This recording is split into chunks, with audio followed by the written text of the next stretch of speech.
Hello students, देखिए आज का जो हमारा टॉपिक है रिसोर्स मैनेजमेंट में वो चल रहा था आपका कंट्रोलिंग। ठीक है, तो कंट्रोलिंग में आपके लास्ट का जो है टॉपिक समायोजन। तो देखिए यानी कि नियंत्रण चरण की तीसरी अवस्था है, यदि आवश्यक हो तो योजना का समायोजन करना अर्थात नए निर्णय लेना। ठीक है, तो ये आपकी एक तरीके से लास्ट टॉपिक यानी कि कंट्रोलिंग में लास्ट टॉपिक है। ठीक है, तो जो थर्ड स्टेप में की थर्ड अवस्था है इसकी कि आवश्यक हो तो योजना का समायोजन करना, यानी कि उसको एडजस्ट करना योजना को, या उसमें किसी भी तरह की अगर कोई प्रॉब्लम होती है तो उसमें चीज़ों को लेकर के एडजस्टमेंट करना, या और अगर पॉसिबल होता है तो उसमें नए निर्णय यानी कि नए डिसीज़न लेने होते हैं। ठीक है, अब आता है हमारा इवैल्यूएशन। तो देखिए यानी कि मूल्यांकन। तो यह व्यवस्थापन प्रक्रिया का अंतिम चरण है जो प्रक्रिया को पुनः प्रारंभिक चरण अर्थात योजना की ओर ले जाता है। तो यह व्यवस्थापन नियंत्रण की अपेक्षा अधिक उपयोग में लाया जाता है, किंतु योजना की अपेक्षा कम उपयोग में लाया जाता है। क्योंकि देखिए इवैल्यूएशन तब किया जाता है जब आप किसी भी चीज़ की प्लानिंग करते हो, प्लानिंग में आप बहुत सारी चीज़ों को ऐड करते हो, नए डिसीज़न भी लेते हो, या कोई चीज़ चेंज होती है तो उसमें चेंज भी करना होता है। तो जब आप किसी भी चीज़ की प्लानिंग करते हो अपने, उसमें बहुत सारे आपके फैमिली मेम्बर्स भी इंक्लूड होते हैं। अलग अलग फैमिली मेम्बर्स को अलग अलग कार्य भी सौंपे जाते हैं, या उनकी योग्यता के अकॉर्डिंग उनको काम दिए जाते हैं। ठीक है, तो जब आपका कहीं ना कहीं लगता है कि वो कार्य चल रहा है, ठीक है ना, और उस कार्य में कहीं ना कहीं एक कंट्रोलिंग या नियंत्रण भी होता है कहीं ना कहीं, तो बाद में लास्ट में ये चीज़ आती है कि क्या ये कार्य सही हुआ, क्या इसमें किस चीज़ की कमी थी, या ये और बेटर हो सकता था, या ये इतना ही अच्छा है। यानी कि उसका इवैल्यूएशन करना, मूल्यांकन करना कि क्या ये बेटर है, ठीक है या नहीं। तो जो प्रक्रिया को पुनः प्रारंभिक चरण अर्थात योजना की ओर ले जाता है, यानी कि स्टार्टिंग से लेकर के एंड तक हर एक चीज़ को देखा जाता है कि उसका एक तरीके से इवैल्यूएशन क्या हुआ। ठीक है, तो यह व्यवस्थापन नियंत्रण की अपेक्षा अधिक उपयोग में लाया जाता है, किंतु योजना की अपेक्षा कम उपयोग में लाया जाता है। तो अब आता है डेफिनेशन ऑफ इवैल्यूएशन। तो ग्रॉस एफ टंडल के अनुसार मूल्यांकन वह तकनीक है जो किसी व्यक्ति को अपने पास उपलब्ध साधनों के परिणाम से अधिकतम संतोष प्राप्त करने में सहायक होती है। यानी कि जो कोई भी व्यक्ति है या किसी भी व्यक्ति को अपने पास जो भी उसके पास अवेलेबल साधन है, या जो भी उसके पास साधन है, साधनों के परिणाम से अधिकतम संतोष यानी उसको बहुत सेटिस्फेक्शन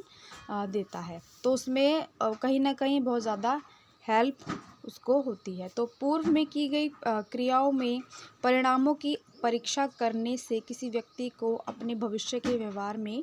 अधिक प्रभावशाली निर्णय लेने में सहायक हो सकती है। यानी कि अगर आप कोई चीज़ करते हो, किसी भी कार्य की शुरुआत करते हो, उसमें प्लानिंग इंक्लूड होती है आपकी, और प्लानिंग से लेकर के एंड तक आप उसका एवेल्यूशन निकालते हो। अगर वो बहुत ज़्यादा बेटर होता है, बहुत अच्छा होता है कि आपके सारी चीज़ें जितनी भी आपने स्टेप्स लिए हैं, या जो भी चीज़ रही है, कई बार ऐसा होता है कि हमारी प्लानिंग में बहुत मिस्टेक होती हैं, कमियां भी निकल के आती हैं बाद में, लेकिन अगर लगता है कि बहुत सही तरीके से वो कार्य संपन्न हो गया है, उसमें किसी भी तरह की कोई दिक्कत नहीं है, तो कहीं ना कहीं बहुत ज़्यादा अच्छा डिसीज़न लेने में वो बहुत ज़्यादा हेल्पफुल भी होती है। फिर आता है इम्पोर्टेंस। तो देखिए इसके उद्देश्य ही इसके महत्व को दर्शाते हैं कि मूल्यांकन व्यक्ति की नई दिशा में सोचने के लिए प्रेरित करता है, ताकि स्थितियों को नए सिरे से देखा जा सके। यानी किसी भी चीज़ की शुरुआत होती है, कहीं ना कहीं उस चीज़ का रिपीटिशन भी होता है, उसको रिवाइज भी किया जाता है, और देखा जाता है शुरू से लेकर के एंड तक, उसको कहीं ना कहीं बहुत ध्यान से देखा जाता है कि क्या चीज़ सही से हुई, या कोई भी चीज़, कोई भी कार्य या किसी भी चीज़ के लिए आपने प्लानिंग की, उसमें हर एक चीज़ आपका फैमिली मेम्बर इंक्लूड हुआ, उसमें हर एक चीज़ को आपने देखा। एक्स्ट्रा चीज़ें होती हैं कई बार कि आपको जो सही लगी या जो आपके कार्य के अकॉर्डिंग सही है उसी चीज़ को लेना, और बाकी की एक्स्ट्रा चीज़ों को ना लेना, यानी कि उनको उसके ऊपर नियंत्रण यानी कंट्रोल करते हुए भी आपने हर एक चीज़ को सही किया है। तो बाद में क्या होता है कि रिज़ल्ट अगर आपका बहुत बेटर है तो आप इन फ्यूचर बहुत सारी चीज़ों को बहुत सही तरीके से कर सकते हो। तो आपको, ताकि स्थितियों को नए सिरे से देखा जा सके, संभवतः कैसा आ, हमने सोचा था उससे ख़राब स्थिति हो या उससे अच्छी स्थिति हो, यानी जो व्यक्ति जैसा सोचता है अगर उससे ख़राब स्थिति है या उससे बेटर उसकी स्थिति हो, तो यदि एक से अधिक साधनों के मूल्यांकन का निष्कर्ष किया जाए और उस पर विचार किया जाए तो हम अच्छी तरह से स्थिति को उस समय के प्रकाश से देख सकते हैं, यानी कि उस तरह के नज़रिए से हम उसको देख सकते हैं। तो टाइप्स ऑफ इवैल्यूएशन, तो इवैल्यूएशन दो तरह का होता है, एक तो है सर्वोपरि मूल्यांकन और दूसरा होता है सविस्तार मूल्यांकन। तो सर्वोपरि मूल्यांकन में क्या होता है कि कार्य का सही तरीके से मूल्यांकन करना, कि क्या आपने जो भी आपने प्लानिंग की, जो भी आपने स्टेप्स किए या जो चीज़ें आपने उस प्लानिंग में इंक्लूड की, या किस व्यक्ति ने किस कार्य को कितना ज़्यादा बेटर अच्छी तरीके से किया, या कौन सा कार्य जिस व्यक्ति को सौंपा गया क्या उसने सही तरीके से किया,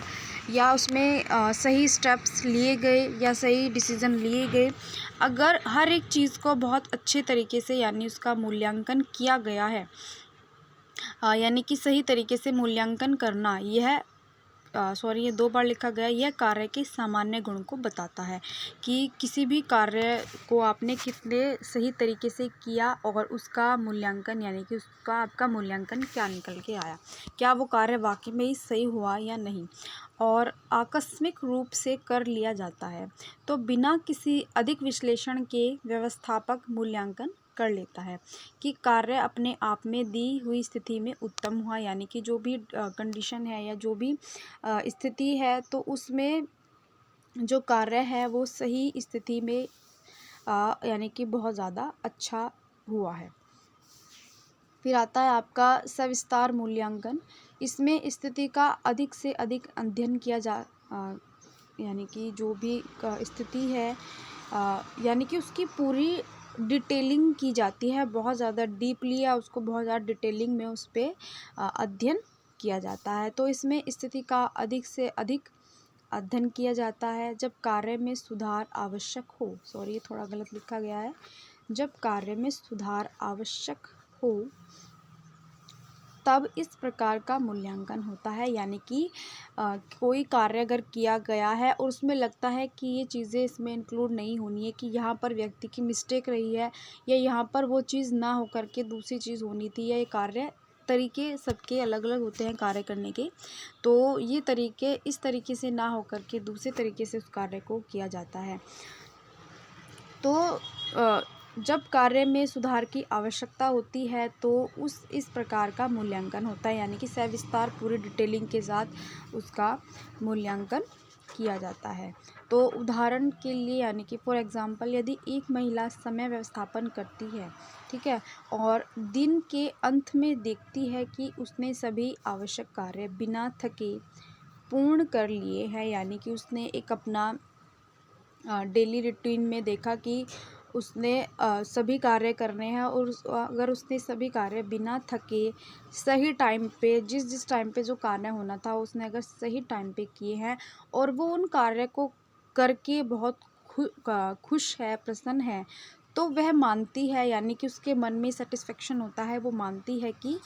व्यवस्थापन उत्तम रहा, यानी कि जो भी उसने उस कार्य को या पूरे अपने डेली वे के कार्य को करने के लिए जो प्लानिंग की है कि कार्य को अगर इस मेथड से इस तरीके से किया जाए तो ज़्यादा बेटर है, अगर वो उन चीज़ों को फॉलो करती है, उस प्लानिंग को फॉलो करती है, उसमें कुछ डिसीज़न अगर उसको न्यू लेने हैं तो न्यू भी लेती है, अगर उसको लगता है कि वो सभी चीज़ें परफेक्ट है, तो अगर वो चीज़ अगर परफेक्ट है तो वो मानती है कि व्यवस्थापन बहुत ज़्यादा अच्छा है, अगर कार्य सही टाइम पे सही कार्य को कर रहा है, व्यक्ति बिना थके यानी किसी भी ज़रूरत से ज़्यादा थकान के उसको वो कार्य नहीं करना पड़ रहा है। अगर वो खुश है तो वो व्यवस्थापन उसका बहुत ज़्यादा उत्तम है यानी अच्छा है, और यह उसका सर्वोपरि मूल्यांकन होता है यानी कि वो सेटिस्फेक्शन है उससे कि उसका कार्य या उसका जो मूल्यांकन है पूरे दिन का, पूरे कार्य का, वो बहुत ज़्यादा अच्छा है। तो स्टूडेंट्स, इसके आगे का जो टॉपिक है वो मैं नेक्स्ट वीडियो में बताऊँगी।